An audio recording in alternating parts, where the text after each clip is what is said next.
Welcome to Climate Action with Net Zero Homes, a podcast brought to you by Schneider Electric, dedicated to achieving net zero goals and building smart and sustainable homes. We speak with global CEOs, industry analysts, innovators, and energy optimists to tackle the biggest sustainable challenges we face at home by leveraging smart technology and digital innovation. Hello, and welcome to a new episode of Climate Change with Net Zero Homes. In this podcast, we will explore electric vehicle trends and their impact on achieving our net zero goals at home. My name is Mike Doucleff, and I head up the eMobility division at Schneider Electric and have the pleasure of being your host today. Now, we are extremely fortunate and lucky to be joined by Colin McKerracher, who is head of advanced transport at Bloomberg New Energy Finance. So Colin and his team of analysts advise the world's top vehicle manufacturers, EV charger manufacturers, utilities, governance, financiers, all of them on their strategies for decarbonizing transportation. So welcome, Colin. Thanks, Mike. It's great to be here. All right, let's get right in, Colin. We know that today transportation accounts for around 27% of global greenhouse gas emissions. And in order to meet our 1.5 degrees Celsius rise goal, we need to shift this mix from around 1% of electric today to greater than 50% by 2050. So how are the climate and energy crises affecting economies and individuals? And are we doing enough actually as global citizens today? Yeah, so we're at a very interesting juncture, of course, on everything to do with climate change. And if you've been following the news recently, the conclusion of COP27 in Egypt, there's a lot of news around what's happening on climate. And we could say a lot of different things about different components of it, but the biggest and most important and simplest way I think to think about it is sort of 4 bullet points. It's real. This is climate change is real. It's us. It's bad, and we can fix it. And I think that last point is really important because one of the things we have seen over the last decade is that actually the trajectory we're on now is noticeably better than it was in terms of tackling climate change than it was a decade ago. So we have sort of bent the curve through a lot of hard work, through a lot of good policy, through a lot of individual effort, and a lot of a push from governments. Um, that doesn't mean we're doing enough. It just means things aren't as bad as they looked a decade ago. So things are getting better, but we still need to go faster. Um, but I do think it's important to keep that part in mind that we are showing some success. We are getting somewhere on this push to curb global CO2 emissions. It looks like global CO2 emissions per capita, at least, have already peaked. And we're probably heading towards a bit of a plateau in global overall CO2 emissions in the 2020s.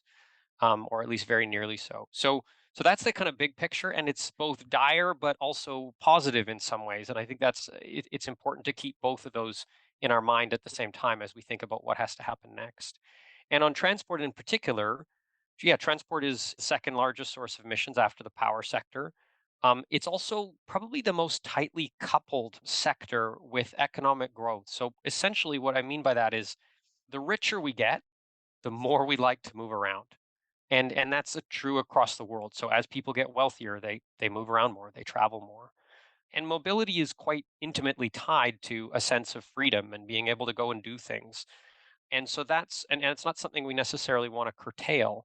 So part of why we're seeing interesting progress on transport is that on the supply side of the question about how do you satisfy all that demand for mobility, you have real alternatives today that work, and that's primarily electric vehicles. You have a solution that is ready, it's scaling fast, and it has the potential to have a huge impact over the next few years.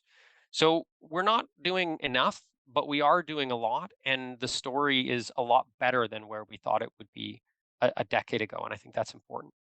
Well, let's talk about electric vehicles and Colin specifically, something very near and dear to both of our hearts.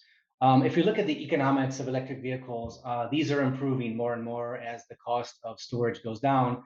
So does the cost of the electric vehicle. Now, today it's more expensive to buy an electric vehicle. Of course, it's cheaper to operate, cheaper to use electrons versus molecules. And the cost curves say that at some point in the coming years, we'll have price parity where it's going to be the same cost or cheaper to buy an EV. We've seen the OEM roadmaps are accelerating. The Yep. European manufacturers have been there, Chinese, of course. The US manufacturers are now catching up. And so probably by 2030, right, around 30% of vehicles will be electric. And at that point, it's going to be cheaper, not only to operate, but also to buy an electric vehicle versus internal combustion engine. Now, you live in Norway, right? And Norway is one of the big examples in Europe where policy has really driven the shift to electric vehicles. So Norway's been having incentives over 10 years on parking, on tolls, on fast lanes, on acquisition price, et cetera. So clearly Norway a leader, and now I think it's, you'll correct me, but probably over 70% of new vehicles are some Yep. sort of BEV or plug-in hybrid. But now beyond the economics, are the current policies the governments have in place and probably outside of Norway, are they enough, or do we need to do more? Yeah, I think one of the things we've been advising governments on for the last few years is to basically say, here's the trajectory if we do what we're currently doing, and here's how much faster it needs to go to stay on track for the net zero scenario. And in general, there is a gap for those between those two.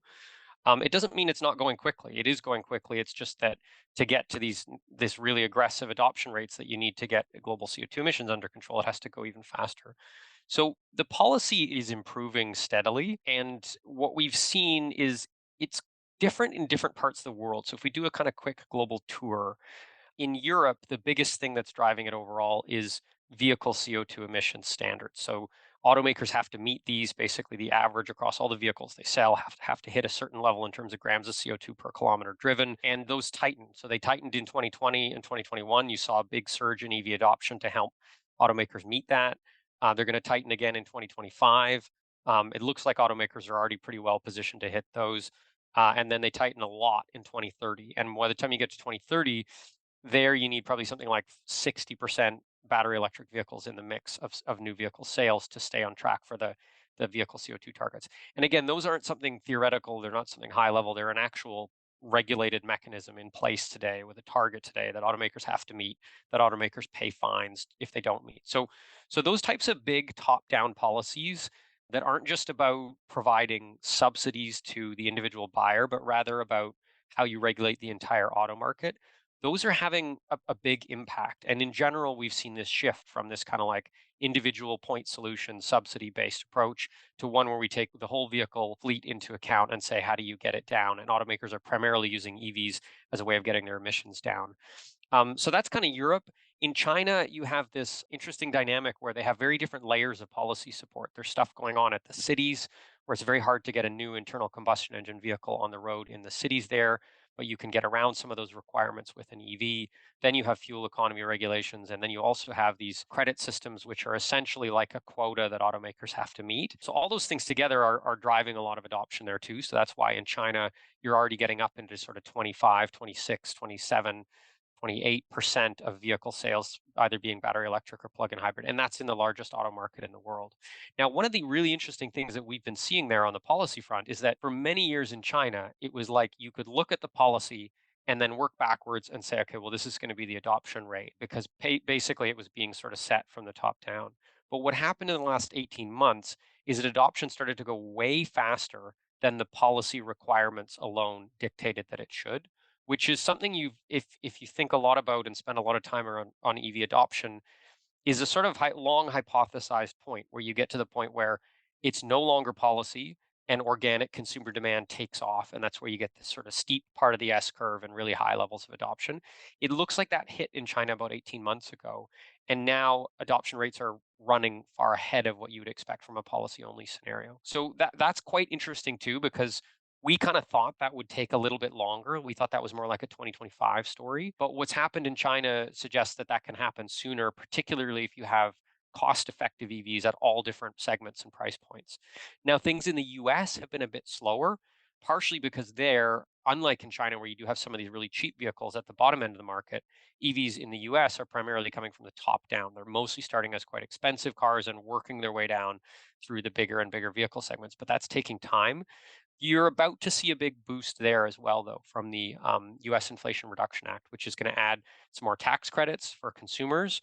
But also, there's a big push coming there to re onshore the battery supply chain. And I think this is actually one of the most interesting one of the reasons e-mobility is so interesting is there's this energy angle, there's this environmental angle, but there's also this big industrial policy angle of countries and regions competing to build the next industrial clusters of tomorrow.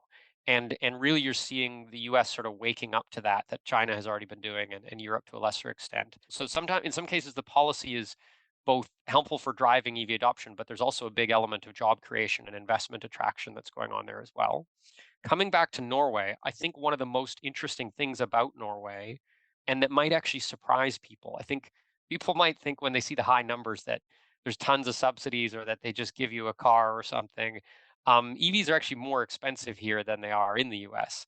The big difference is that there's a lot of disincentives for internal combustion engine vehicles. So you pay quite a high fee and an escalating fee based on the emissions of the vehicle that you buy, and that can add $10,000 or $20,000 to the purchase cost of a vehicle if it's a larger one. And there's also actually a curb weight structure as well. So I think that might be the next policy mechanisms we start to see. We're already seeing some other European countries adopting that, but where you not just try and provide an incentive for EV adoption, but also more and strengthening the disincentives for buying internal combustion engine cars, because there are a bunch of externalities, health-based externalities associated with internal combustion engine cars, even before you get into the global CO2 parts of it. So I think we'll probably see more on that in the next little while, and we'll probably also continue to see a lot more on the policy mechanisms that are both driving adoption, but also trying to attract investment in things like batteries as well. Well, now that adoption is starting to come, and of course hitting the consumer segment as well more and more, albeit at a different pace by geography, to your point.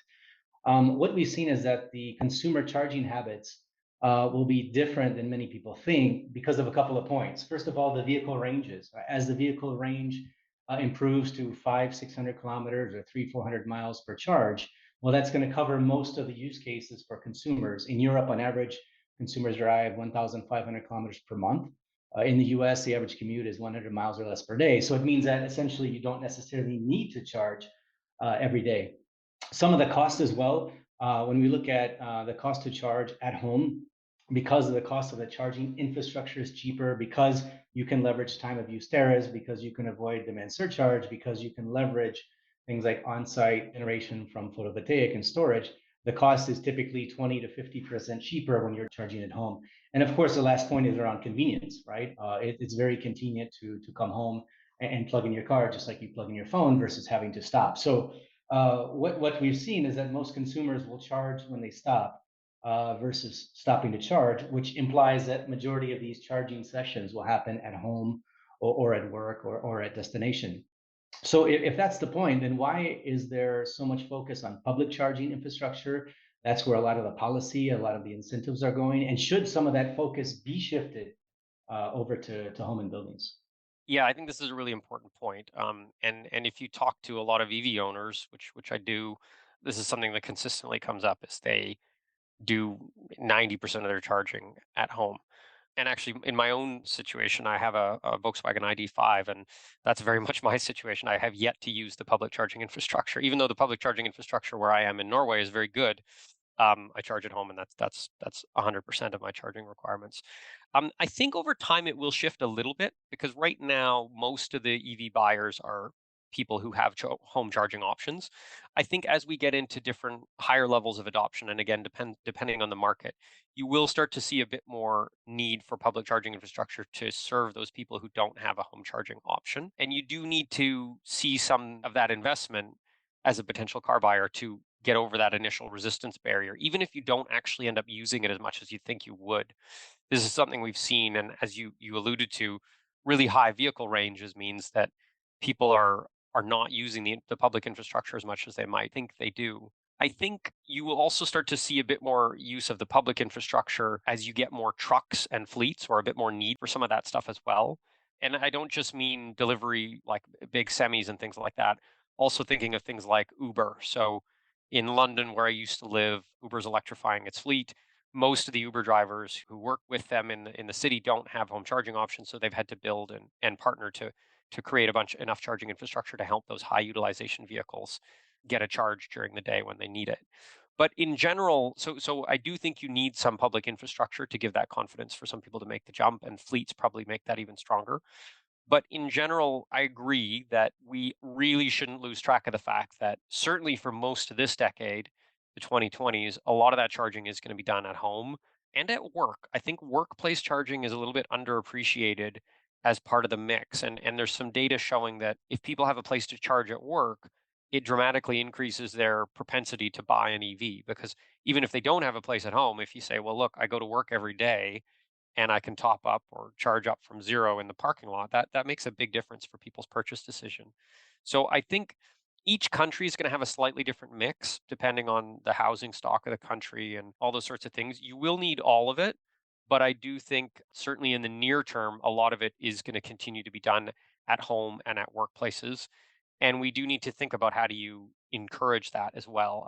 I think you're starting to see more policies that say, look, you're building a new apartment building, you got to wire it for charging. You're building a new house, you got to wire the carport for a charger. And I think that stuff is quite positive because I mean, the housing stock turns over slowly, but we may as well be doing those types of things and then starting to make more money available to retrofit some of the buildings that are already built to be able to support that home charging. Because as you said, it is also cheaper. It's dramatically cheaper to do your charging at home than it is in public infrastructure. So I think yeah, you'll continue to need a full mix of solutions, and the exact optimal mix varies probably a bit depending on the country. Right. So for consumers, clearly, there's going to be use cases where you're going on a long journey, or there's an emergency and you forgot to charge, or maybe you're a salesperson and you have a big territory to cover. But outside of that, if we follow the narrative and say that the majority of charging will happen when you have a connection to your home, or to your point, in some case, a building when you're at work, it means that homes and buildings are going to need more electricity and more energy management. And for those of us that have been driving EVs for a while, you know that when you plug in your EV to your home, that's instantly the largest appliance that you have in your home, and that can take up even 50% of the entire power availability you have. So integration to your home energy management system, integration to your panel board, sometimes a panel board upgrade is necessary in order to have an experience at home where you can avoid outages and of course demand surcharges. And the same is going to happen in buildings. Already today in homes we see that, and it's widely talked about. But in buildings, it's not really talked about because of adoption, right? In a building, if you add 10 chargers, most likely the building can absorb the load. But as you start to electrify 100, 200, 500, 1,000 chargers, well, we're going to need to have tight integration to building management systems, energy management systems, in order to manage the big load that could potentially impact the building. One of the things we've seen there too is that there is some kind of I've heard it referred to as the gateway drug, but there is something about people buying an EV becoming more aware of home energy management and home generation and home storage. There's some kind of catalyst it has for people thinking about this stuff a bit more. And so I think that's quite positive for yeah, for the idea of home energy management and just in general optimizing the building and the home a little bit more because it provides a point in time where people are going to make a decision and then all of a sudden it makes them think about all the other areas around that. And I think the other thing that's going to push that forward more is you're seeing more and more vehicles launching with vehicle to grid or vehicle to home capabilities as well. Now, some of that is just a gimmick, but there are also real use cases for some of it as well. So I think that'll help kind of again catalyze people's awareness of some of these topics around energy in the home. And really, to your point, then, Colin, EVs are really the entry point for consumers to really become prosumers, right? Producers and consumers, where they're leveraging that large vehicle sitting in the driveway or in the garage as an energy source, or to optimize the cost. But they're also able to leverage, other devices such as on-site photovoltaic generation, so PV, storage, et cetera. And having a tight integration of all of those systems can really optimize the cost and the impact on the environment, to your point. Okay, Colin, many thanks. The final question, what advice would you give to those who want to, but haven't yet made the switch from internal combustion engine to battery electric vehicle? I think the biggest bit of advice I would give is just to talk to EV owners. So, one of the things that you find when you talk to EV owners is that a lot of the perceived barriers that you hear about or that you may think are going to make it difficult to be an EV owner, they're not as big a deal as they seem on paper or as they seem in people's minds. Most EV owners will say it's pretty convenient and And most of them will probably say it's more convenient than their gasoline-powered car. Now, there's going to be fringe cases for a long time, and not everybody's in a perfect position right now to make the switch for either economic reasons or maybe they do a lot of miles in very specific use cases. But I think that the number of people who could make the switch today with no needed change in behavior and certainly no loss of utility or benefit is way higher than people realize. And the best way to understand that is just talk to more EV owners because they'll tell you all that. They'll tell you all the ways in which they find it easy or enjoyable. And there's also a fascinating community of people around these things. So I think that's probably the one bit of advice I would give is that, yeah, talk to these people and see if some of the barriers that you think are there are actually going to be barriers for you or whether they're more perceived ones. Okay, we're out of time for today. I would like to thank our guest today, Colin McKerracher, again, Head of Advanced Transport at Bloomberg New Energy Finance. I encourage all of you to follow him. Colin is very forthcoming with sharing of information, so follow him on all of the social channels. Thank you, Colin. Thanks, Mike. It's a pleasure to be here and great to talk about e-mobility as we're at such an interesting time. We're really in the steep part of the inflection point here, so exciting times ahead. All right, so for everyone else, join us next time where we will be joined by another special guest to be named who will take another step with us on our net zero home journey. Thanks for listening. Talk to you next time. Thanks for listening to the Climate Change with Net Zero Homes podcast by Schneider Electric. Be sure to subscribe to this podcast on the podcast app of your choice so you are sure you don't miss an episode. If you like this episode, we'd appreciate your rating. For more information on the Climate Change with Net Zero Homes podcast, go to sc.com and look for Homes of the Future or follow us on LinkedIn. The content of this podcast is for informational purposes only, should not be undertaken as financial, economic, legal, business, tax, or investment advice. The information, statements, views, and opinions should not be construed as the provision of advice by Schneider Electric or as an offer to buy or sell any products or services, or to make or consider any investment or course of action.